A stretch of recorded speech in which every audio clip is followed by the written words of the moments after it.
भगवान बुद्ध द्वारा कही गई या करी गई कुछ महत्वपूर्ण गाथाओं में आज हम पहुंच गए हैं प्रिय जातिक सूत्र पर। एक समय भगवान सावथी में अनाथ पिंडक के आराम जेतवन में विहार करते थे। उस काल में एक गृहपति का प्रिय इकलौता पुत्र मर गया।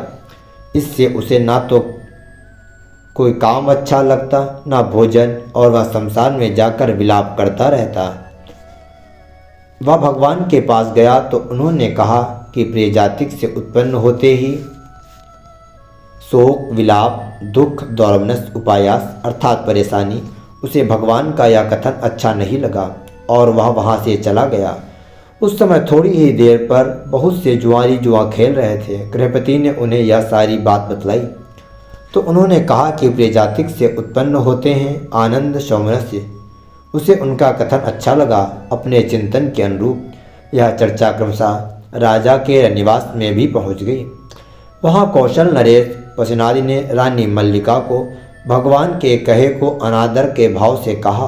तब रानी ने नलिजंग नाम के ब्राह्मण को भगवान के पास उनके कथन की पुष्टि करवाने के लिए भेजा। भगवान ने अनेक उदाहरण देकर अपने कथन की पुष्टि की।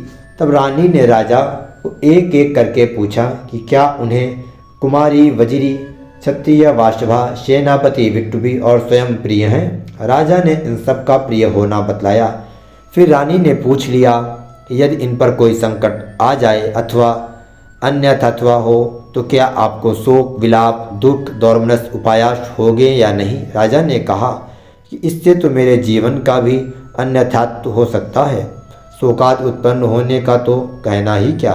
फिर रानी ने कहा महाराज, इसीलिए जाननहार देखनहार अरहंत सम्यक संबुद्ध भगवान ने कहा था कि प्रिय जातिक से उत्पन्न होते ही शोक, विलाप, दुख, दौर्मनस, उपायास। तब राजा ने कहा आश्चर्य मल्लिके, आश्चर्य मल्लिके, मुझे लगता है भगवान प्रज्ञा से खूब बींद बींद कर देखते हैं।